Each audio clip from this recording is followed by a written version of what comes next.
बढ़ाने वाले यही हैं जी। आज मीडिया के संतुलित करो, अच्छा लगे, ठीक आवाज़ हो। मित्रों, वैसे तो इस विषय पर पिछले कई दिनों से आप में से कई साथियों के साथ व्यक्तिगत रूप से मेरी बातचीत हुई है,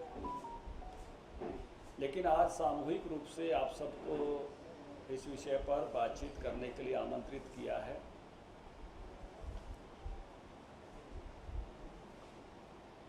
इस विषय में जो वातावरण है उसमें से बहुत सारा वातावरण बहुत सारी शंका और भ्रम खड़ा करने के कारण बना है।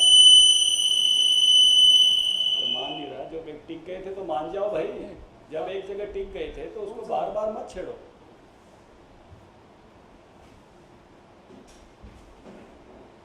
अपना ये साथी है जी कि कैमरा में टीवी वाला वही एडजस्ट कर रहा हूँ उनकी आवाज़ के अनुसार। तो इस मामले में जो 3 विधेयक पारित हुए हैं, खास करके अपने इस क्षेत्र में, विशेष तौर से पंजाब में, थोड़ी मात्रा में हरियाणा में, इसके मामले में एक शंका, एक भ्रम का वातावरण उत्पन्न किया और उसी पर बात करने के लिए मैं आपके सामने उपस्थित हूँ।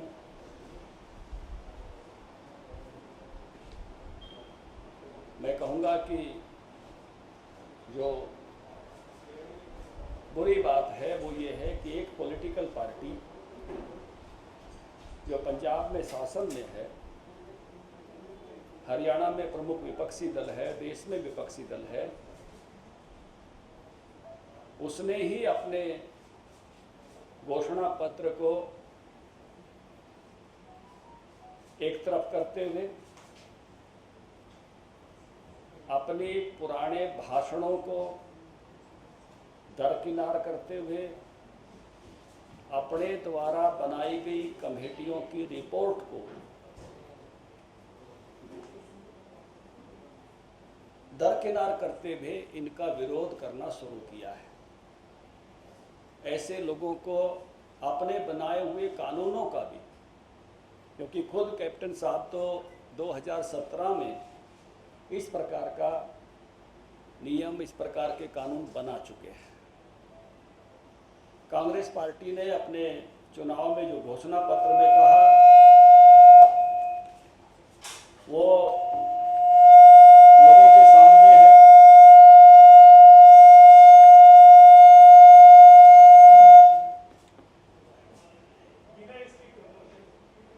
वही ज़्यादा अच्छा रहेगा, सबके माइक लगे हुए हैं।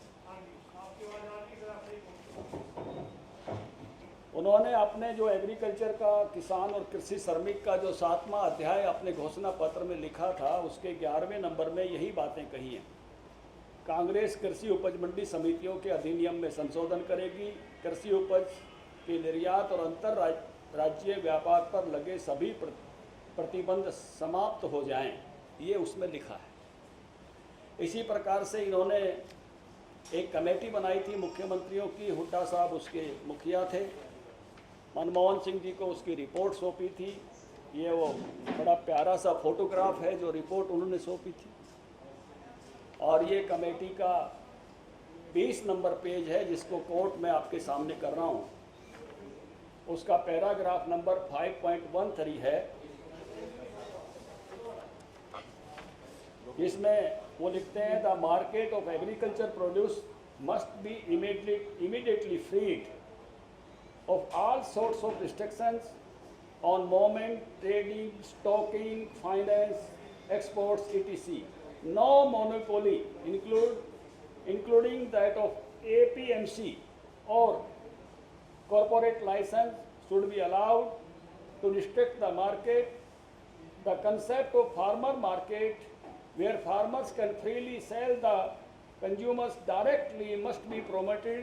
The use of essential commodity act should be made only in the times of emergency, and it must be decided to जो है in the consultation with the state governments. ये उन्होंने भी, ये हुड्डा कमेटी की रिपोर्ट है, यही बात इन्होंने यहाँ कही है। पहली बात तो ये है कि ये लोग विचार बदलू लोग हैं। ये केवल दशकों तक परिवर्तन की बातें करते रहे, इन्होंने परिवर्तन किए नहीं। ये इनकी फितरत है। 50% प्रॉफिट के साथ फसलों के दाम दिए जाएं, ये किसानों की बहुत पुरानी मांग थी। लेकिन किसानों के बारे में जो सुधार होने शुरू हुए, वो जब अटल बिहारी वाजपेयी जी प्रधानमंत्री थे तो उन्होंने किसान क्रेडिट कार्ड दिया और इंटरेस्ट रेट 18 से 9% पे लेके आए।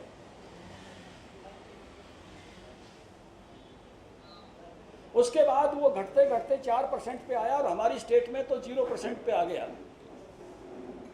कोऑपरेटिव का सारा ब्याज हरियाणा सरकार भरती है। कोऑपरेटिव से जिसका किसान क्रेडिट कार्ड है, समय पर पैसा देता है तो उसको कुछ नहीं भरना पड़ता।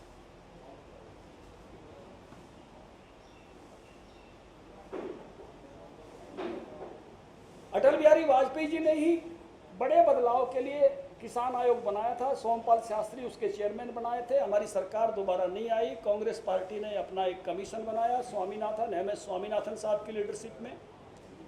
और स्वामीनाथन साहब बड़े अच्छे आदमी थे। उन्होंने अपनी रिपोर्ट सौंपी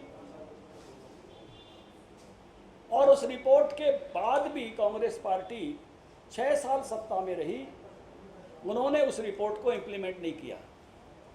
ठंडे बस्ते में काम डालने का काम स्वामीनाथन रिपोर्ट को कांग्रेस ने करके रखा।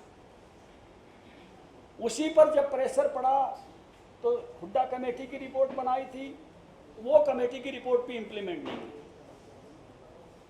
हुड्डा कमेटी की रिपोर्ट की सबसे प्रमुख सिफारिश थी कि कंपनसेशन 6 से 10 हज़ार रुपये किया जाएगा। हुड्डा साहब उसको भी इम्प्लीमेंट नहीं करके गए। तो कांग्रेस पार्टी का चाहे ऊपर का व्यवहार हो चाहे यहाँ का व्यवहार हो, मैं तुलनात्मक दृष्टि से भी देखता हूँ। पंजाब में कांग्रेस पार्टी का शासन है, किसानों को कंपनसेशन 8,000, हरियाणा में 12,000। वहाँ गन्ने का भाव 310, यहाँ गन्ने का भाव 340। एक भी पैसा बकाया नहीं रहता। फसल बीमा इम्प्लीमेंट कर यहाँ 2600 करोड़ रुपया किसानों को दे चुके हैं, वहाँ फसल बीमे की इम्प्लीमेंटेशन नहीं। अनेक मामलों में अपने किसानों को पीछे रखना ये कांग्रेस की फितरत रही है। और अब कांग्रेस जब किसानों के पक्ष में कुछ सुधार आए हैं तो उसके बारे में भ्रम फैलाकर राजनीति कर रही है। पहला भ्रम फैलाने का काम किया कि इससे मंडी टूट जाएगी और एमएसपी नहीं रहेगा। ये कोरी झूठ है। एमएसपी भी रहेगा और मंडी भी रहेगी। खरीद ज्यों की त्यों होगी। ये जो 3 अध्यादेश हैं, ये पूरे सिस्टम के विकल्प के रूप में नहीं है। ये एक थोड़े से डायरेक्ट मार्केटिंग करने वाले किसानों के लिए वैकल्पिक व्यवस्था है। लेकिन उन्होंने प्रोजेक्शन इस तरह की कि ये पूरे का विकल्प बन जाएंगे और एक झूठा बोलकर एक आंदोलन खड़ा करने का काम किया। मैं आपके माध्यम से किसान भाइयों को ये संदेश देना चाहता हूं कि अक्टूबर का माह खरीफ की फसलों के खरीद का माह है। 1 अक्टूबर से खरीद प्रारंभ होती है। हरियाणा में भी होगी, पंजाब में भी होगी। इन्होंने जानबूझकर